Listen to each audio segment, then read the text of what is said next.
Welcome to our channel. టెట్‌కు సంబంధించిన psychology సబ్జెక్టుకు సంబంధించి చాలా టాపిక్‌లపైన మనం వీడియోలు చేయడం జరిగింది. అవన్నీ మీకు ఉపయోగపడుతున్నాయని మీ నుంచి కూడా మంచి ఫీడ్‌బ్యాక్ వస్తుంది. సో, మరిప్పుడు ఏపీ టెట్ ఎస్పెషల్‌గా ఏపీ టెట్ ఎగ్జామ్ స్టార్ట్ అయిపోయినవి. అందుకని చెప్పి చాలా వరకు మనం చూసినట్లయితే ప్రీవియస్ క్వెషన్‌లే రిపీట్ అవుతున్నవి. లేదంటే వాటికి రిలేటెడు లేకపోతే ఆ టాపిక్స్‌లో నుంచే ఎక్కువ క్వెషన్‌లు రావడం జరుగుతుంది గనక, ఆ ప్రీవియస్ క్వెషన్‌లన్నీ ఒక దగ్గర చూసుకోవడానికి ఏపీ డీఎస్సీ 2025లో అన్ని సబ్జెక్టులలో వచ్చినటువంటి సైకాలజీ బిట్లను ఈరోజు మనం ఒకసారి మళ్ళీ రివైజ్ చేద్దాం. సో, ఇవి తప్పకుండా మన ఎగ్జామ్‌కి హెల్ప్ అవుతాయనుకుంటున్నాం. సో, ఇక్కడ చూసినట్లయితే క్రింది వాటిలో సరైన సమాధానాన్ని గుర్తించండి. అంతర్దృష్టి అభ్యసనం. ఒక గణిత సమస్యను గుర్తించి హఠాత్తుగా పరిష్కారం కనుగొనడం. పరిశీలన అభ్యసనం. పుట్టినరోజు పండగ నాడు ఇతరులను చూచి పిల్లవాడు చప్పట్లు కొట్టుట. అనుభవాత్మక అభ్యసనం. భోజన సమయంలో బడిగంట మ్రోగగానే పిల్లవాడికి ఆకలి వేయుట. సో, సరైన సమాధానం ఏది అంటుండు? ABC, AC, AB, BC. So, మరి మనకు టైం తక్కువ ఉంది గనక ఎక్కువ టైం వేస్ట్ చేయకుండా ముందుకెళ్దాం ఎక్స్‌ప్లనేషన్ లేకుండా. సో, ఇది ఆన్సర్ ఈస్ 3. ఏ, బి అంటుండు ఇక్కడ. సో, సి అనేది తప్పిక్కడ. సో, ఇక్కడ 3 అనేది ఇది పావ్లో సిద్ధాంతానికి సంబంధించినటువంటిది ఉంది గనక ఇది అనుభవాత్మక అభ్యసనం గాదు.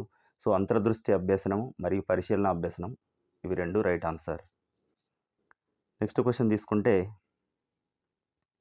క్రింది వానిలో ఒత్తిడి లక్షణం ఏది అంటుండు. క్రింది వానిలో ఒత్తిడి లక్షణం.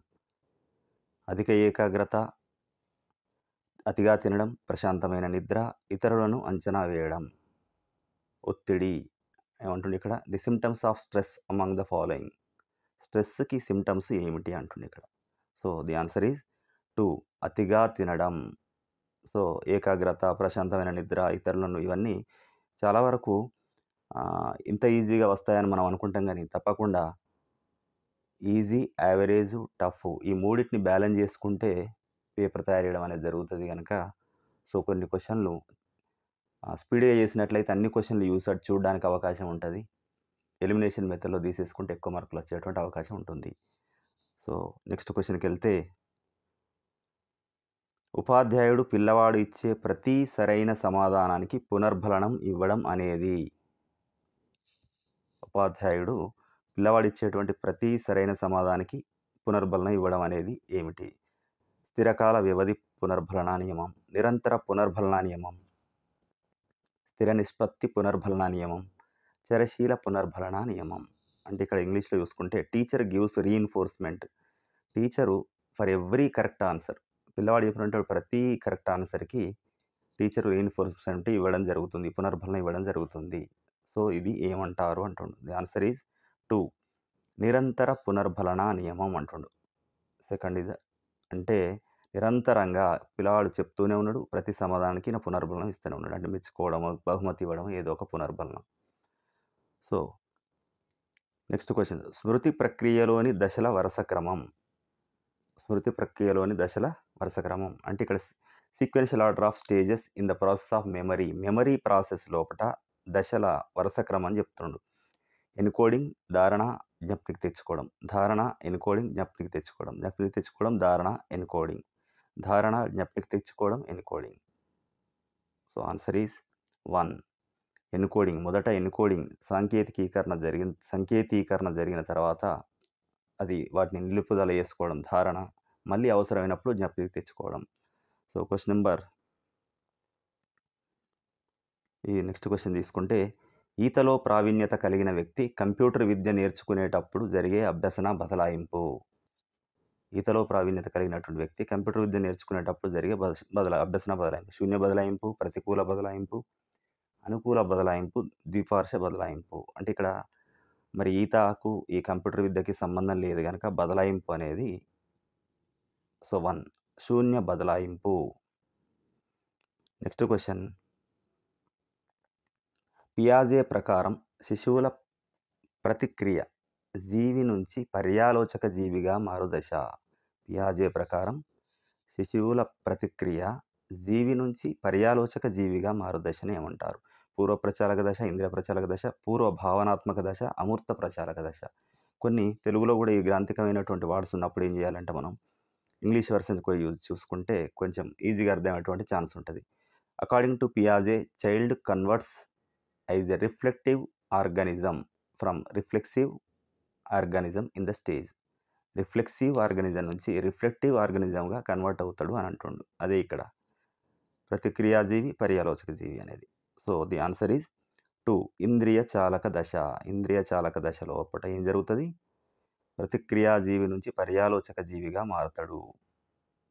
రిఫ్లెక్టివ్ ఆర్గానిజంగా మారతాడు. దేని నుంచి? రిఫ్లెక్సివ్ ఆర్గానిజం నుంచి.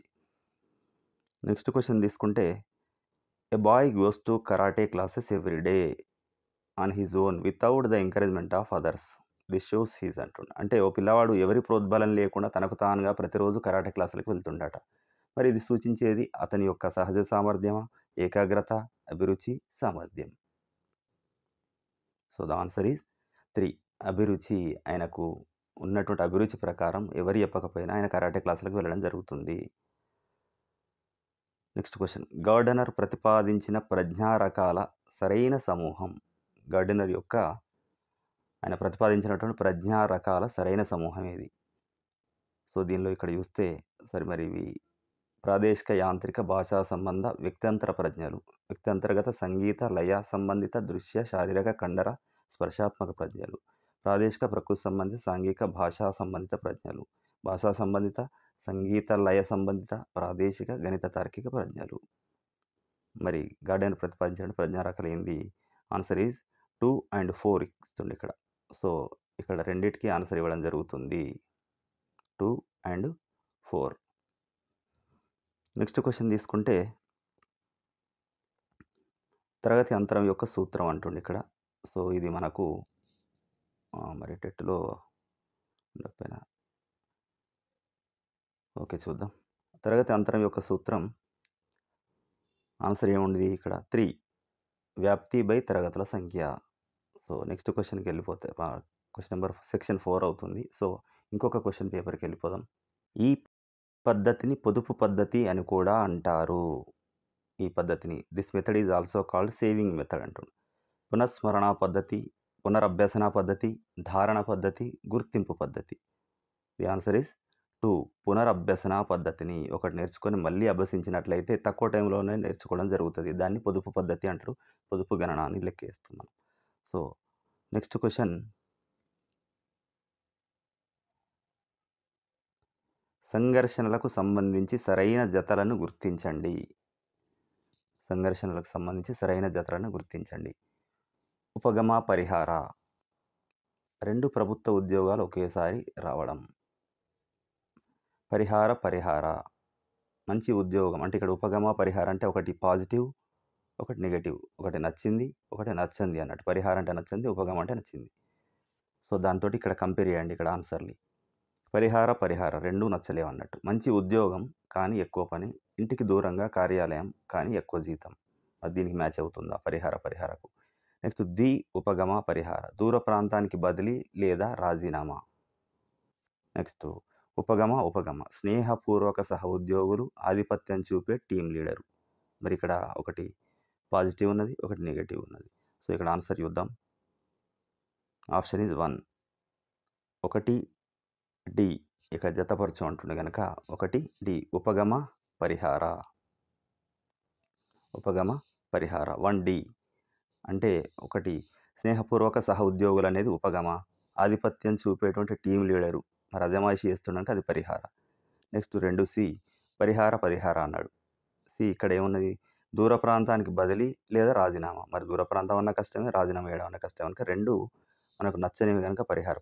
ద్వి ఉపగమ పరిహార.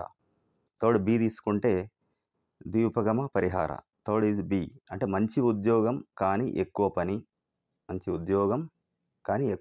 ఇంటికి దూరంగా కార్యాలయం కానీ ఎక్కువ జీతం. మరి 2 ప్లస్లు ఉన్నాయి, ఒక మైనస్ ఉంది అన్నట్టు. సో ఇది ఉపగమ. ఫోర్త్ ఏ 2 ప్రభుత్వ ఉద్యోగాలు ఒకేసారి రావడం. ఉపగమ 2 ఇష్టమైనవే. సో ఇది దీని ఆన్సర్. నెక్స్ట్ క్వశ్చన్ తీసుకుంటే, క్రింది వాటిలో సరైన జతలను గుర్తించండి. సరైన జతల్ని గుర్తించండి అంటుండు ఇక్కడ. 2 ఆప్షన్లు ఒకటి ఇవ్వట్లేదు. కొంచెం టైమ్ టేకింగ్ ప్రాసెస్ ఉన్నట్టు ఇక్కడ ఉంటుంది. సో, అద్యహం వాస్తవిక సూత్రం, అచిత్తు ఆనంద సూత్రం, అహం ఆదర్శ సూత్రం, రక్షక తంత్రం అహాన్ని పరిరక్షిస్తుంది. వీటిలో సరైన వాటిని చెప్పండి అంటుండు ఇక్కడ. So, the answer is 3 B, D 2 మాత్రమే కరెక్ట్. అచిత్తు అంటే ఇది ఇడ్ ఆనంద సూత్రాన్ని ఇస్తుంది. మూడవది. తర్వాత డి రక్షక తంత్రం. ఇది అహాన్ని పరిరక్షించడమే, అహాన్ని రక్షించడానికి కొరకే రక్షక తంత్రాలు అనేటివి వాడతాం మనం. Next question. ఇవి సంఖ్యాశాస్త్రం స్కిప్ చేద్దాం. క్రింది వాటిలో సరైన జతలను గుర్తించండి. సరైన జతలను గుర్తించండి. మళ్ళీ ఇది ఇప్పటిలాగే ప్రతిసారి ఇట్లా జతపరచుడు అడుగుతుండో, డైరెక్ట్ అడగకుండా మళ్ళీ 2 ఆప్షన్లు అడుగుతుండు.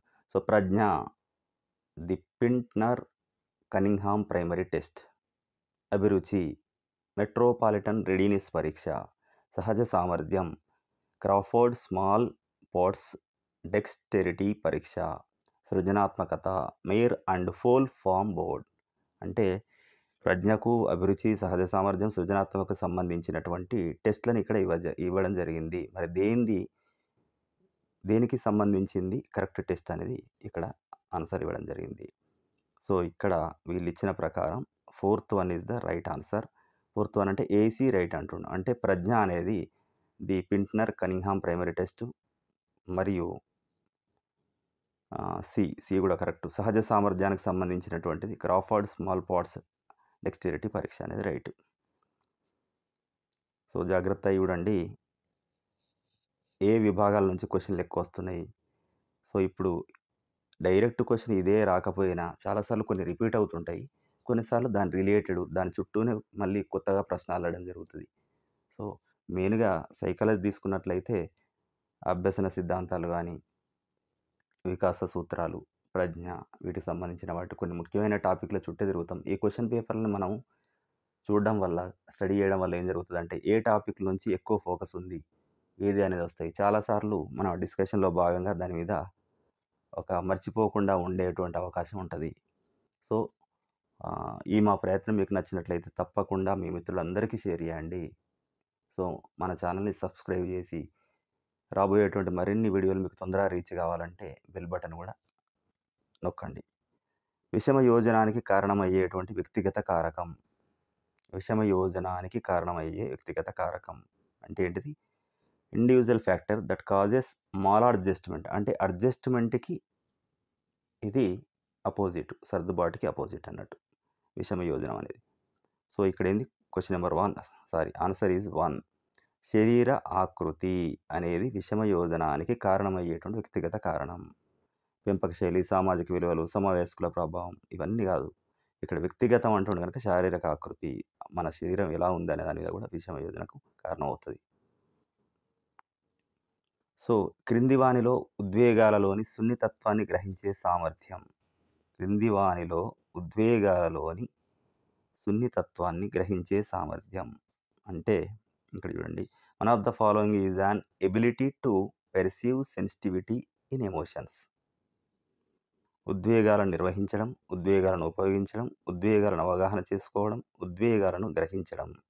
మరి సున్నితత్వాన్ని గ్రహించే సామర్థ్యం ఏది అనుకుంటే 3rd తీసుకున్నాడు, ఉద్వేగాలను అవగాహన చేసుకోవడం. సున్నితత్వాన్ని గ్రహించే సామర్థ్యం ఫస్ట్ అవగాహన చేసుకోవాలి అన్నట్టు. నెక్స్ట్ క్వశ్చన్ మళ్ళీ జతపరచడం అని ఇక్కడ ఇచ్చిండు.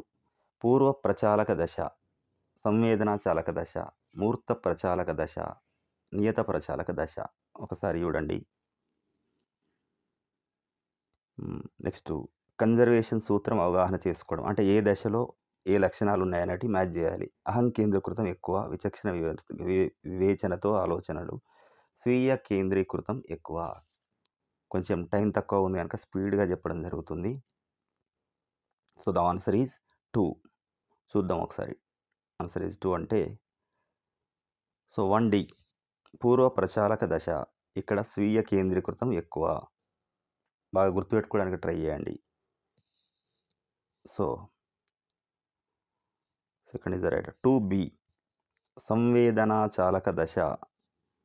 2B అంటే సెకండ్ ఆన్సర్. 1D స్వీయ కేంద్రీకృతం ఎక్కువ. 2B అంటుండే ఇక్కడ.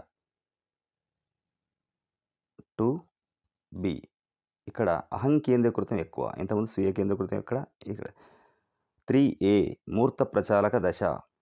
కన్జర్వేషన్ సూత్రమును అవగాహన చేసుకోవడం.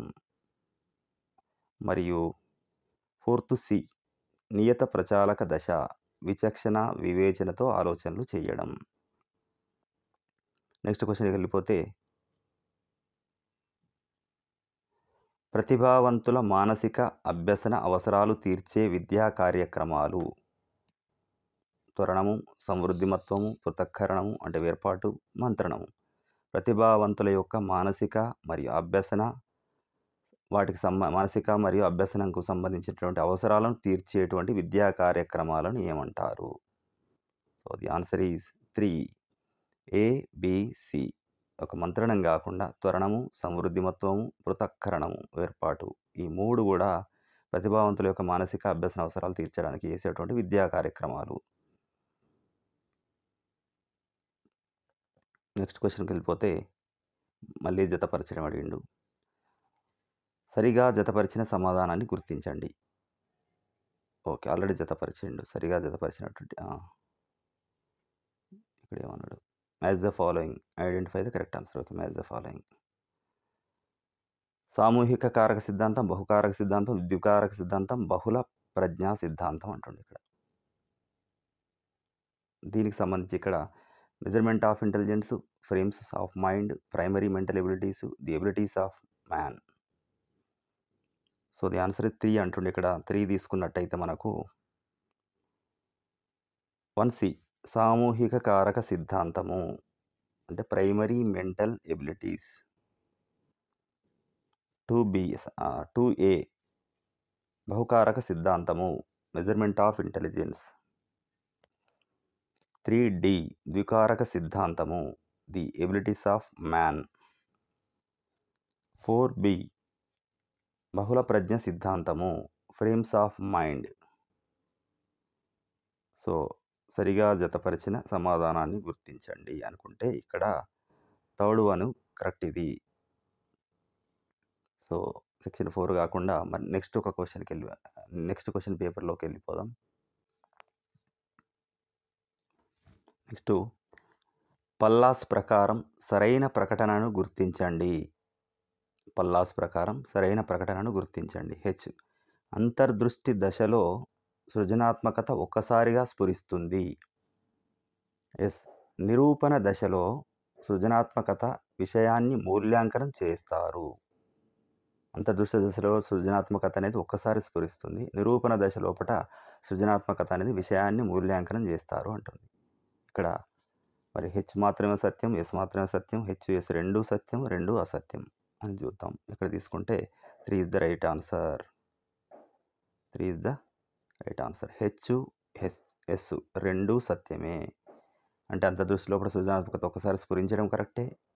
అన్ని పరిస్థితుల అవగాహన చేసుకొని ఒక్కసారిగా అకస్మాత్తుగా మెరుపు లాంటి ఆలోచన వస్తుంది సృజనాత్మకాన్ని.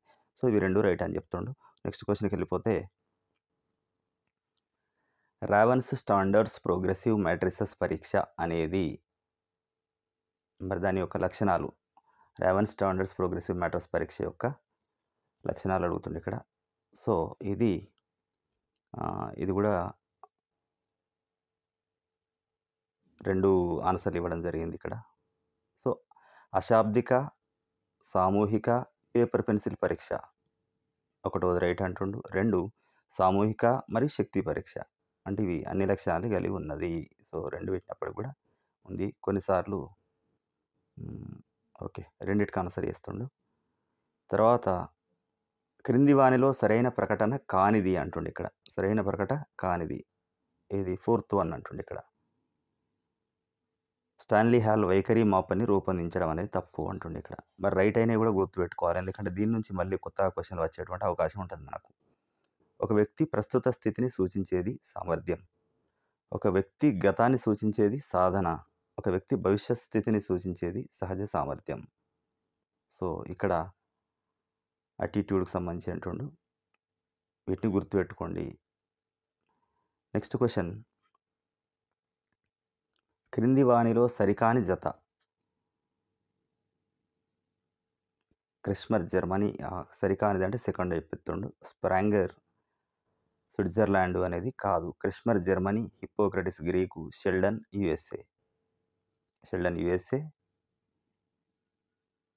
సారీ. సరికాని జత రెండవది అంటుండు కదా, దాన్ని స్ప్రాంగర్‌ని తీసి పడేస్తే Kretschmer Germany, Hippocrates Greek, Sheldon USA. క్రింది వానిలో సిరామరకల పరీక్షకు సంబంధించి సరికానిది. రోషాక్ సిరామరకల పరీక్ష. దీనికి మరి సరిగానిది ఏది అంటుండు గనక so, third one is the సరిగానిది అంటుండు. సో, టైం వేస్ట్ చేయకుండా డైరెక్ట్ ఆన్సర్‌కి వెళ్ళిపోతున్నాం. సో, ఇక్కడ ఇందులో సరికానిది అన్నాడు గనక దాన్ని 3 వదిలిపెడితే మిగతా 3 కరెక్ట్ గనక కరెక్ట్ అయిన వాటిని చూడండి. ఎందుకంటే వాటిపైన మళ్ళీ రిలేటెడ్ క్వెషన్‌లు వచ్చేటువంటి అవకాశం ఉంటది. ఇది వయోజనులకు ఉద్దేశించబడింది. రోషాక్ సిరామరకల పరీక్ష. రైట్. మరియు ఇది ప్రక్షేపక పరీక్ష. అంటే వ్యక్తి అంతరంగంలో ఉన్న వాటిని, అచేతనంలో ఉన్న వాటిని బయటకు తీసుకొచ్చేటువంటి పరీక్ష. ఇది పెద్దవాళ్ళకు చేసేటువంటి పరీక్ష. ఫోర్త్ వన్ ఏమంటుండు? దీన్ని నిర్వహించడానికి నిర్దిష్టమైనటువంటి సమయం ఉండదు. ఇవన్నీ కూడా సిరామరకల పరీక్షకు సంబంధించినటువంటి కరెక్ట్ అయినవి. ఇక కరెక్ట్ కాని వాటిని వదిలిపెడదాం. Next question. ఆఫీసర్ మీద కోపాన్ని గుమస్తా ఫైళ్ళ మీద చూపించడం అనేది క్రింది రక్షక తంత్రం. సో, ఇది అత్త మీద కోపం దుత్త మీద చూపెట్టడం లాంటిదన్నట్టు. సో, ఆన్సర్ ఈజ్ 4 విస్థాపనం. విస్థాపనం. ఇక్కడ పరిహారం అనుకుంటే ఒక దాంట్లో సాధించలేకపోతే మరి ఇంకో దాంట్లో సాధించడం, వేరే రంగంలో సాధించడం. ఒక రంగంలో మనం ఫెయిల్ అయితే ఇంకో రంగంలో నిరూపించుకోవడం పరిహారం ఇట్లా. ఉపసంహరణ అంటే భయంకరమైనటువంటి కొన్ని సంఘటనల నుంచి పారిపోవడం, విత్‌డ్రా కావడం. ఈ ప్రతిగమనం, రిప్రెషన్ అంటే బలవంతంగా మర్చిపోవడం మనకు నచ్చని విషయాల్ని ఇది. సో, సరే అది దమనం అవుతది. ఇది ప్రతిగమనం. సో, ఇక్కడ విస్థాపనం. ఒకరి మీద కోపం ఒకరి మీద చూపెట్టడం అనేది. సో, నెక్స్టు క్రింది వానిలో సరైన ప్రకటనను గుర్తించండి. ఇది ఒక క్వెషన్ సారీ అయిపోయింది మనకి ఇక్కడ సైకాలజీ అయిపోయినట్టుంది ఇక్కడ వరకు. 37 క్వెషనే కదా! ఓకే. సరే. బదలాయింపుకు సంబంధించినటువంటిది సారీ. బుక్స్‌కి బహువచనం బుక్స్ అని అభ్యసించిన విద్యార్థిని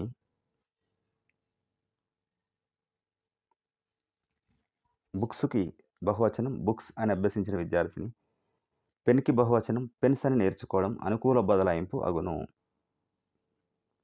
బట్‌ని బట్ అని అభ్యసించిన విద్యార్థిని పుట్‌ని పట్ అని నేర్చుకోవడం అనుకూల బదలాయింపు అగును.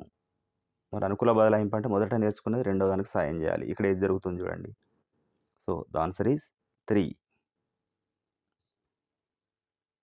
సరైన ప్రకటన అన్నాడు గనుక 3 అంటే ఏ మాత్రమే సరైనది.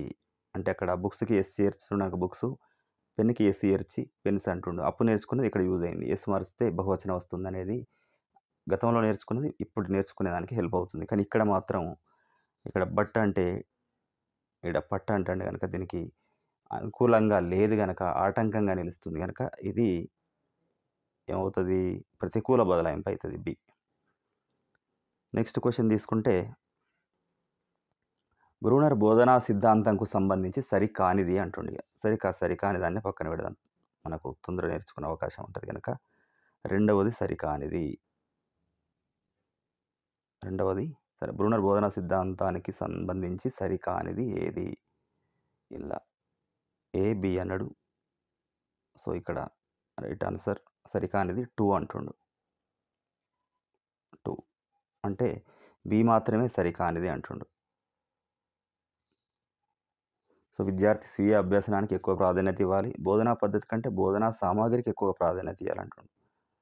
సో, ఇక్కడ సరికానిది అంటుండు గనక సరికానిది తీసేస్తే సో, ఏ మాత్రమే కరెక్టు. సెకండ్‌ది కరెక్టు. బి అనేది సెకండ్ తీసేస్తే ఏ మాత్రమే కరెక్టు. ఏ మరియు బి సరికాదంటే 2 అడుగుతున్నానికి ఇవేవి కాదు. సరే ఓవరాల్‌గా తీసుకుంటే ఏ కరెక్టు. మరి సరికానిది గనుక దీన్నిచ్చిండు. ఒక్క నిమిషం ఇది. సో, ఇక్కడ ఆప్షన్‌లు కొంచెం సరిగా ఫ్రేమ్ చేయనట్టు అనిపిస్తుంది.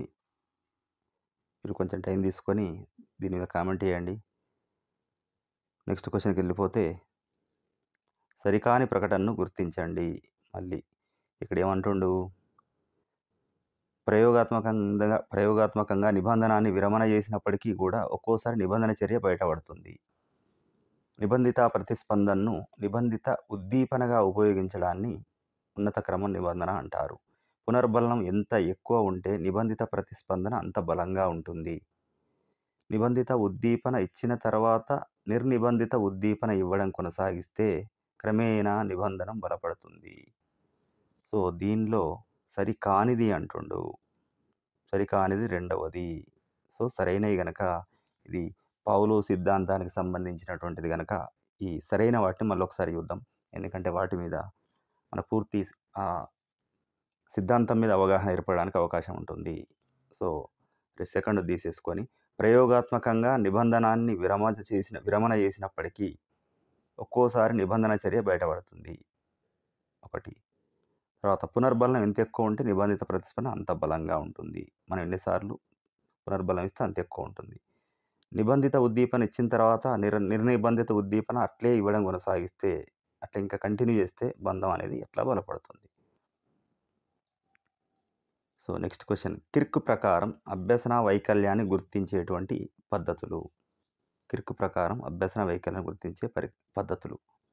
వైద్య పరీక్షలు, వృత్తి నైపుణ్య పరీక్షలు, కుటుంబం, పాఠశాల పరిసరాల అధ్యయనం, ప్రవర్తనల అధ్యయనం. ఇక్కడ చాలా టఫ్‌గా అడగడం జరుగుతుంది. ప్రతి దానికి ఒకటే డైరెక్ట్ ఆన్సర్ కాకుండా ఇవ్వడం జరుగుతుంది. సో, చాలా డీప్‌గా ప్రిపేర్ అయిన వాళ్ళు చేయడానికి అవకాశం ఉంటుంది. లేకపోతే తక్కువ టైంలో, ఎక్కువ టైంలో చేయగలుగుతాం కానీ తక్కువ టైంలో చేయాలంటే ప్రాక్టీస్ ఎక్కువ చేయాల్సిన అవసరం ఉన్నది. సో, ఇక్కడ గుర్తించే పద్ధతులు అంటుండే ఒకటో ఆన్సర్ A1 అంటుండే. అంటే ACD. బి లేదు. అంటే వైద్య పరీక్షల ద్వారా, కుటుంబం, పాఠశాల పరిసరాల అధ్యయనం ద్వారా, ప్రవర్తనల అధ్యయనం ద్వారా అభ్యసన వైకల్యాలను గుర్తించవచ్చు అని కిర్క్ చెప్పడం జరిగింది. సో, నెక్స్ట్ వేరే పేపర్‌కి వెళ్దాం. సో, ఇక్కడ రక్షక తంత్రాల మీద అడగడం జరిగింది. మనిషి తక్షణం సర్దుబాటు చేసుకోవడం ద్వారా అహాన్ని పరిరక్షిస్తుంది రక్షక తంత్రం అనేది. నెక్స్ట్ ఇది ఎస్ అంటుండు. ఆరోది వ్యక్తి వ్యాకులతను తగ్గించడం ద్వారా మూర్తిమత్వం చిన్నాభిన్నం కాకుండా కాపాడుతాయి. ఇక్కడ ఏమంటుండు ఫైనల్‌గా అంటే డిఫెన్స్ మెకానిజం గురించి అడుగుతుండు. మరి కింద 4 ఆప్షన్లు ఇవ్వడం జరిగింది. మనిషి తక్షణం సర్దుబాటు చేసుకోవడం ద్వారా అహాన్ని పరిరక్షిస్తుంది రక్షక తంత్రం అనేది.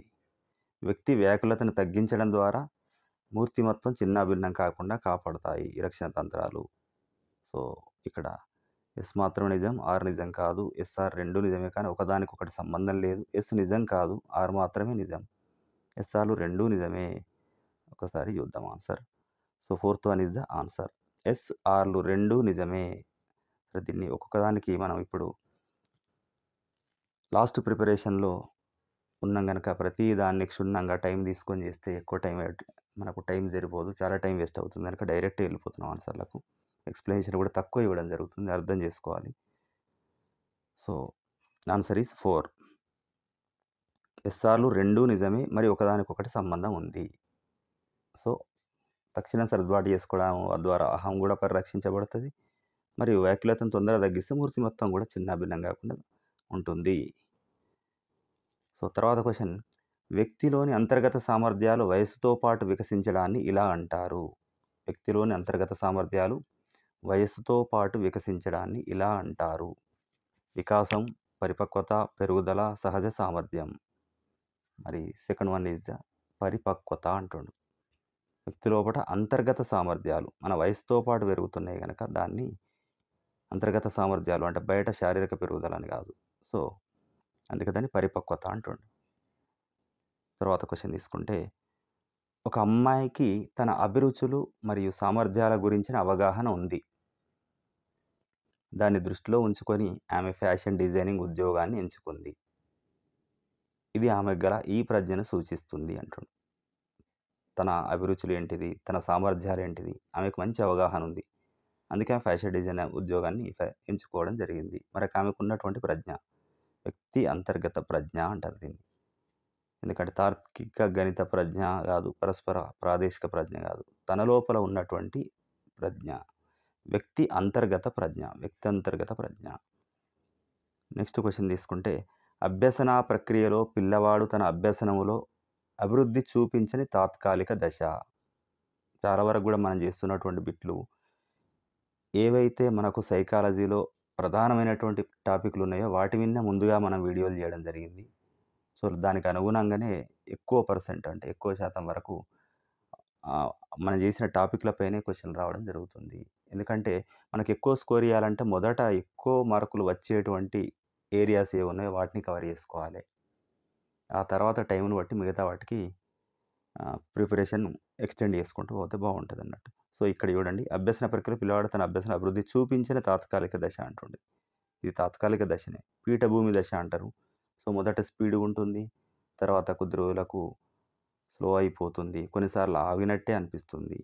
కానీ మళ్ళీ ఏదో ఒక ప్రేరణగా మన లోపట గలిగితే మన స్వయం ప్రేరణ కావచ్చు, బహిర్గత ప్రేరణ కావచ్చు, అంతర్గత కావచ్చు. దాని ద్వారా మళ్ళీ మన ప్రిపరేషన్ అనేది కొనసాగుతుంది. ఈ పీఠభూమి దశను దాటి వెళ్ళినామంటే మళ్ళీ స్పీడ్ అందుకుంటుంది. కొద్ది రోజులు చదివిన తర్వాత చాలా ఇక చదవలేము చాలు అనిపిస్తున్న దశని పీఠభూమి దశ అంటారు. సో, ఒక అబ్బాయి 10వ తరగతి పరీక్షలు రాస్తున్నాడు. అతడు తన స్నేహితుడి నుంచి ఒక సమాధానాన్ని కాపీ కొట్టాలనుకున్నాడు. కానీ అది తప్పు అని అతని అంతరాత్మ హెచ్చరించింది. చివరికి కాపీ కొట్టలేదు. ఈ చర్యను నిర్దేశించేటువంటి అంశం ఏది? సో, ఇది నైతిక వికాస సిద్ధాంతంలో నుంచి రావడం జరిగింది. కాపీ చేయాలనుకున్నాడు.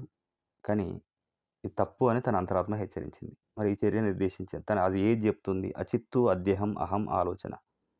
మరి ఏది ఉన్నత స్థాయి నైతిక విలువలను కలిగి ఉన్నది అనేది ఒకసారి గుర్తుకు తెచ్చుకోండి. సో, ఆన్సర్ చూసుకున్నట్టయితే 2. అద్యహం. అద్యహం అంటే ఏంటి ఇక్కడ? Super ego. కొన్నిసార్లు సూపర్ ఈగో అని అనడం జరుగుతుంది ఇంగ్లీష్‌లో. తెలుగు స్క్రిప్ట్ ఉన్నప్పటికి కూడా. సో, మనకు కొన్ని వర్డ్స్ సైకాలజీకి సంబంధించినయి ఇంగ్లీష్ వర్డ్స్ చూసుకోవాలి. తెలుగు వర్డ్స్ చూసుకోవాలి.